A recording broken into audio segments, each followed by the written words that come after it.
The Benjamin Dixon Show is only possible with listener support.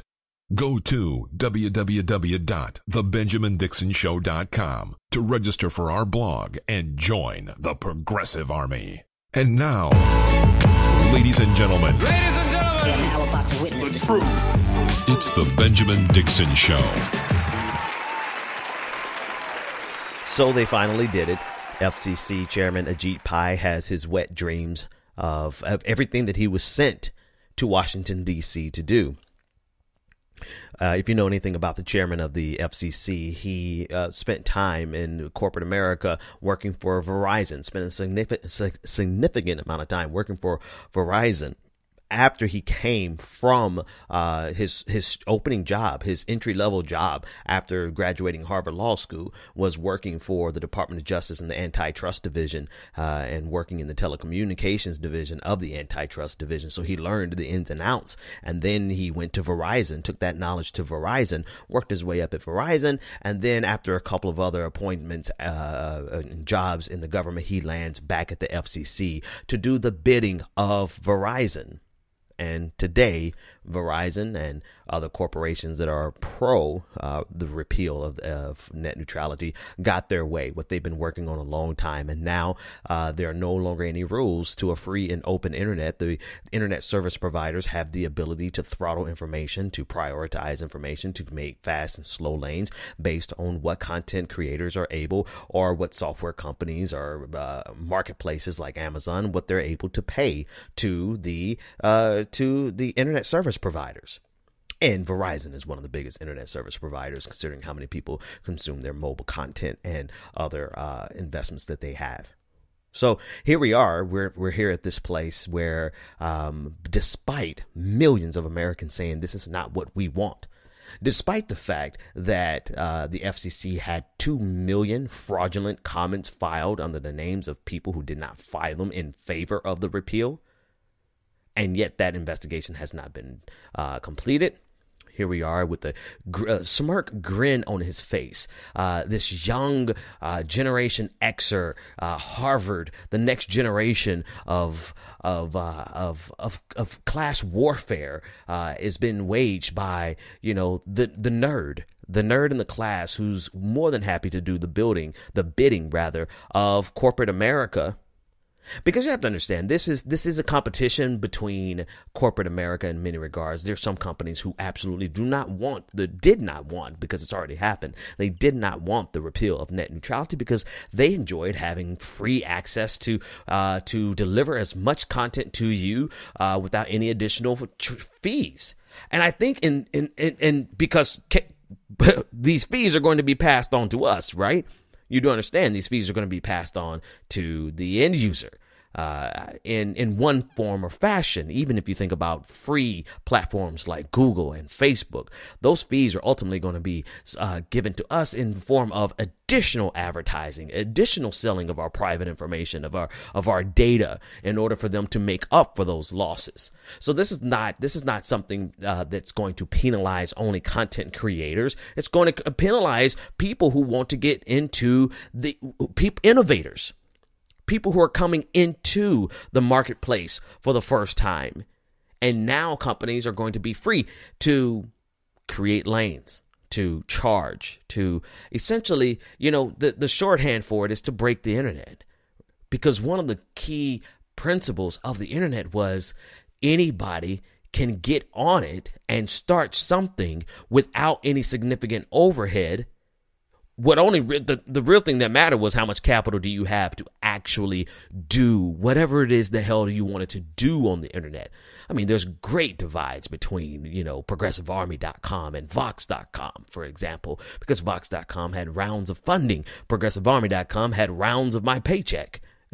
So there's clearly a difference there. But at the end of the day, we were able to get on and start delivering content, and we still have barriers to entry, but those barriers were not, the barrier was not having to pay an internet service provider to deliver our content to the end user as quickly as possible, or as quickly as they delivered Vox.com's content. And now this does favor, of course, Amazon is going to be fine. Nobody's shedding tears over Facebook. this is going to favor them because they have the budget to do this. Ultimately, it's going to hurt new innovators, people with new ideas on the website, people trying to do something new. And now they're going to have to, depending on which companies actually go headlong into this, Comcast, I almost guarantee you will do this. You know, you're going to have to pay internet service providers to deliver your content first or second or third, or basically whatever you can afford, whatever position you can afford to have it delivered. Let's talk a little bit about Ajit Pai. I want you to listen to this cornball, this lame, as he tries to promote the things that you can still do on the internet after the end of net neutrality. Take a listen to this clown. Hi, I'm Ajit Pai. I'm the chairman of the FCC. Recently, there's been quite a bit of conversation about my plan to restore internet freedom. Here are just a few of the things you'll still be able to do on the internet after these Obama-era regulations are repealed. You can still gram your food. Quality. Are you selfieing or just... You can still post photos of cute animals, like puppies.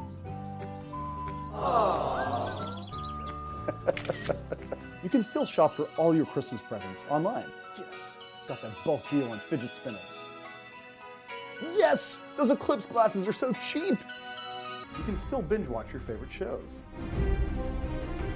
You can still stay part of your favorite fan community. You can still drive memes right into the ground.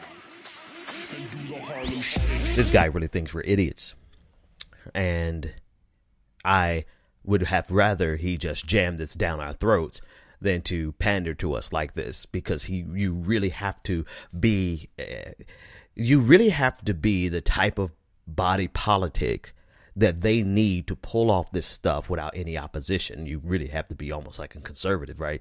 With all, and not to just make this a partisan issue, because there is there are people on both sides of this politically, of the political spectrum, that support this. But when I say you have to be like a conservative, you really have to want. You really have to be dumb enough to actually want this propaganda, to actually believe what this fool just said. Number one, restoring internet freedom. That is the greatest example of doublespeak. That if you see this guy's face, he has such a punchable face. He's almost like a Nazi in that sense, because he's lying through his teeth when he said, because this is said and done, with one exception in terms of what Congress can do, but we should have no expectation that Congress will do this until we get Republicans out of Congress.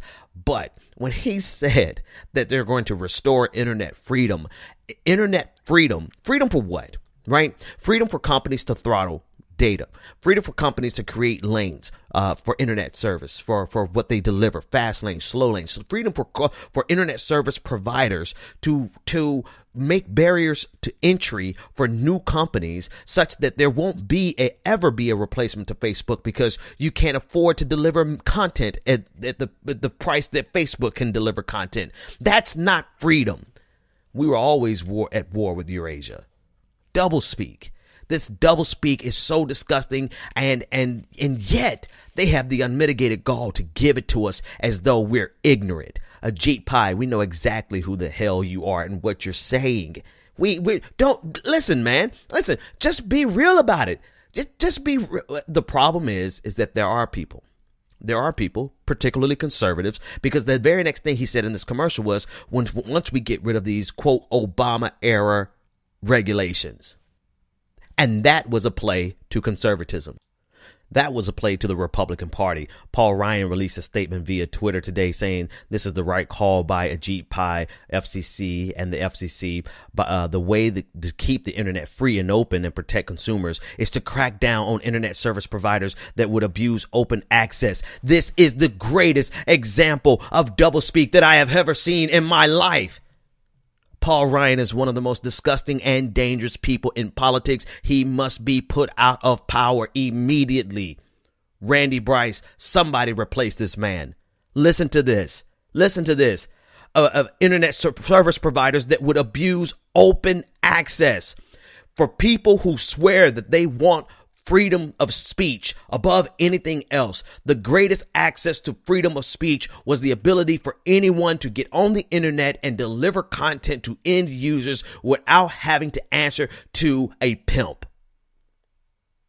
And that's what this is essentially doing. This is going to give the power of internet service providers to limit who can say what based on how much they can pay to deliver what they have to say via different mediums. If you're going to deliver it via media, I mean, we have one advantage in this, in the sense that most of us deliver our content via Facebook, YouTube, and Twitter. That's how we deliver our content. They have enough money to create these, to pay whatever they're going to have to pay to continue delivering these things. But that means we're limited to them.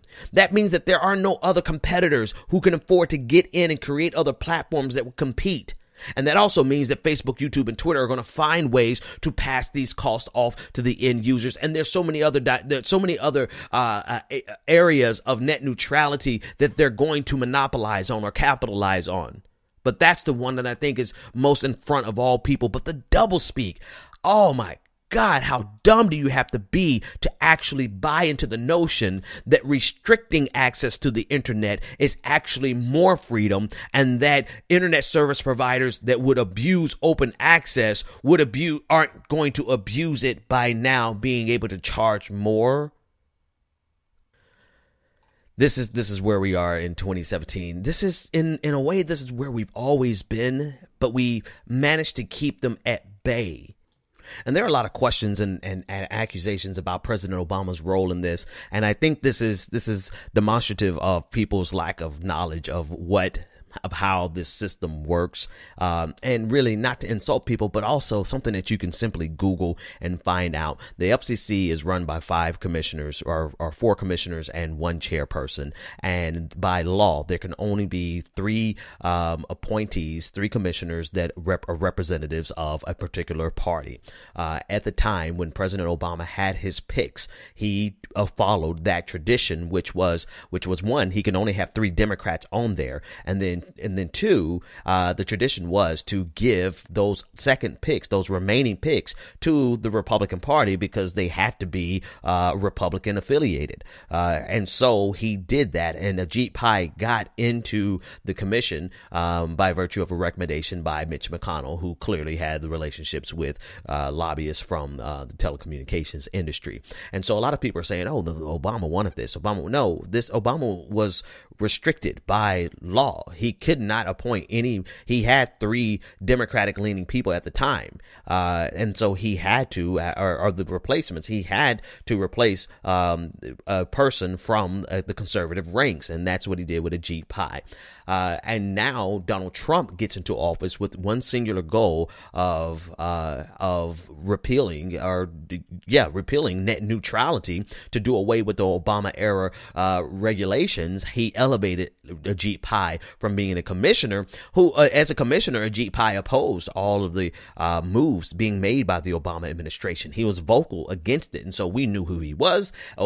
Trump knew who he was, and that was the man that he wanted. And now that this dork son of a bitch has been given power, he's run amok and decided. And listen to that video. Go back to the video the audio that I played for you. You could hear him say that these are the rules. This is the plan that he has. He doesn't say the commission. He said these are his plans. Recently, there's been quite a bit of conversation about my plan to restore internet freedom. So this is his dream, and he's accomplished it today with a quick vote. That the vote itself lasted almost 30 seconds. And with that, with the stroke of a pen and even with dissenting voices, that was that. But what saddens me the most today is that the agency that is supposed to protect you is actually abandoning you. But what I am pleased to be able to say today is that the fight to save net neutrality does not end today. The agency does not have the final word. Thank goodness for that. And as I close my eulogy of the 2015 net neutrality rules, carefully crafted rules that actually struck an appropriate balance in providing consumer protections and enabling opportunities and investment. I actually take what I'll just call ironic comfort in the words of then Commissioner Pai back in 2015, because I believe this will ring true about this destroying Internet freedom order.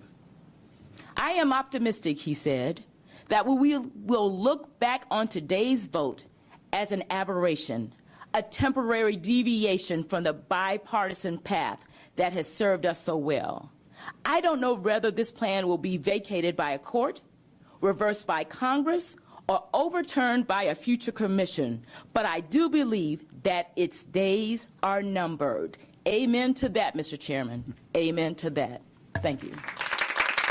That was the voice of Mignon-Clyburn. She is a commissioner on the FCC, and her words speak for themselves. So it's not without hope, even though it feels rather hopeless today. But I think it's very important to make this statement, and this is not to punch left, but I think there's a necessary adjustment that has to be made because, you know, the Democratic Party, Mignon-Clyburn is a Democratic appointee.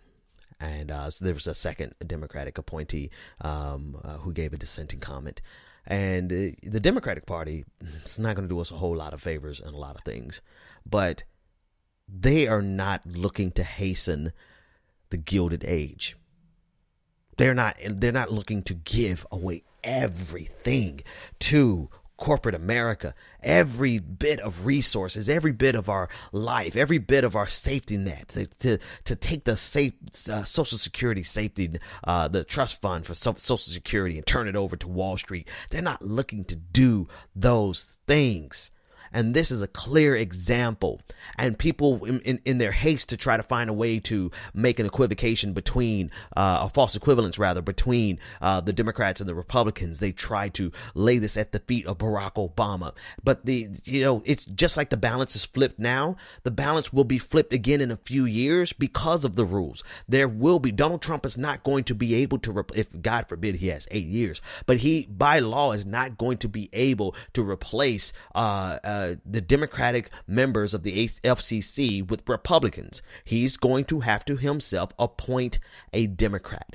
And perhaps that Democrat that he appoints, whenever that time comes in the next 5 years or less, whoever that person is, whoever rises up from the ranks, perhaps that person will be the person who leads the charge and would become the next commissioner and would reverse all of this and just destroy the entire legacy of Ajit Pai, so that Ajit Pai can go into obscurity with great wealth.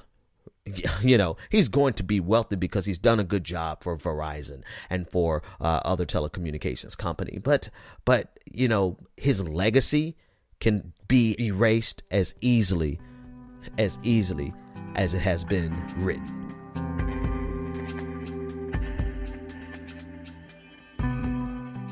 It was 5 years ago today. I remember exactly where I was.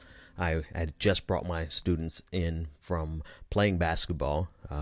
It was an easy day. It was the day before Christmas break or holiday break, and I took them outside to play basketball, and we brought them in, and this was December 14th, 2012, and I got a notification on my phone saying that 20 elementary school children had been killed, and 6 teachers had been killed. And I essentially collapsed into my seat. I wouldn't tell my students, even though I knew that they would find out moments after leaving school. But I didn't want to be the one to tell them about this, because these were 6-year-olds, 7-year-olds, and they had been killed, period. But the fact that they were killed just before holiday, the most wonderful time of the year, right? That crushed my heart. And I'm torn tonight between wanting to express outrage at the fact that we've done nothing, absolutely nothing different. We've had so many mass shootings since that time. So many that make that in terms of numbers dwarf the 26 lives that were lost that day. But in terms of the pain, children, our kids, our children were massacred, and we barely even noticed in regards to our actions, right? Our actions suggest that we didn't even notice. We carried on. And so I'm torn between that outrage and wanting to speak about that and the lives that were lost that day.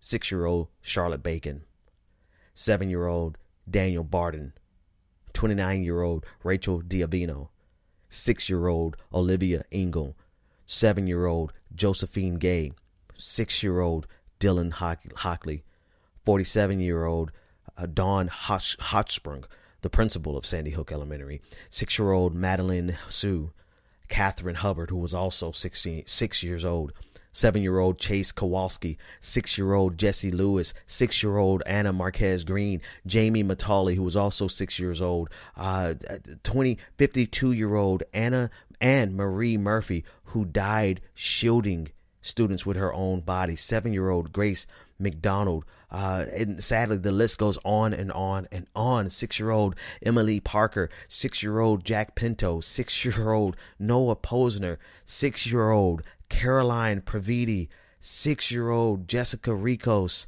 Avielle Richmond, 6-year-old, 30-year-old Lauren Russo, who was a substitute teacher filling in that day, 56-year-old Mary Sherlock, 27-year-old Victoria Soto, who also died protecting her students, and Benjamin Wheeler, who was only 6 years old, and Allison Wyatt, also only 6 years old. And in their honor, we've done nothing. We've changed nothing. In fact, we've allowed this to devolve into a simple red versus blue, Democrat versus Republican, NRA versus all the rest of us. And sadly, there's really not much that we can do because the NRA has such a grip on American policy, gun policy, that there's practically nothing that can be done. And I knew that. And I think that was the most painful thing about this for me. It's clearly not the most painful thing for the families and the community that has forever been changed and broken and heartbroken for their entire lives. But as a person on the outside looking in, what broke my heart even further was the reality that I knew. Once I saw us move past Sandy Hook, once I saw we weren't going to do anything about the fact that children, our children, had been killed, I knew that there was never going to be any event that could happen in America that would ever shake us to the core, that would make us fundamentally change how easily accessible weapons of mass destruction are for evil people. And I don't quite have another word. I've been searching. I honestly have been searching for another word so that I don't make this overly simplistic or oversimplify this conversation about people who do these things. I don't have a better word other than the evil that men do. And if we don't, well, I won't even allow myself get into a rant on that, because we've shown now, even after Las Vegas, not even in that happened this year, folks. Las Vegas happened this year. 600 people were injured, 60 people killed by one man. That happened this year. And we've moved on. Just like we moved on after Sandy Hook. And so that's why I'm torn. Do we express outrage? Yeah, we should. It's our job. We should continuously scream at the sky. Even though the sky will never hear us, we have to scream and yell at the top of our lungs to do something about this. And at the same time, knowing that we probably are not, pause and take a minute to reflect on all the beautiful lives that were taken from us 5 years ago today, between 9:35 a.m. and 9:40 a.m., Sandy Hook Elementary School, Newtown, Connecticut.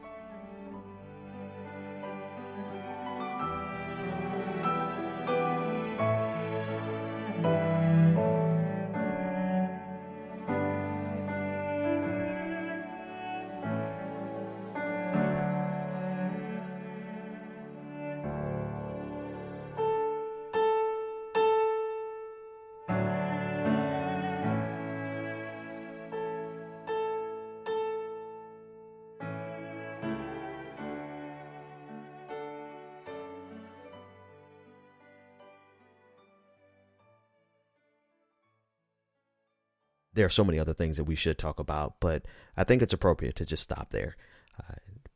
Meet me on Monday, and we'll talk about all the other things happening in politics, and we'll be back to normal, screaming at the wind.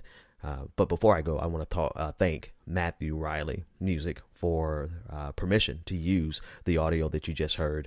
I will put links to the actual song in the description, and also links to where you can purchase the music, because he was kind enough, at just in a matter of moments, I found him on YouTube, looked him up on Facebook, and as I was recording tonight's podcast, he gave me permission to use it, so he didn't have to. So go over and at a minimum subscribe to his channel, and I will see you Monday.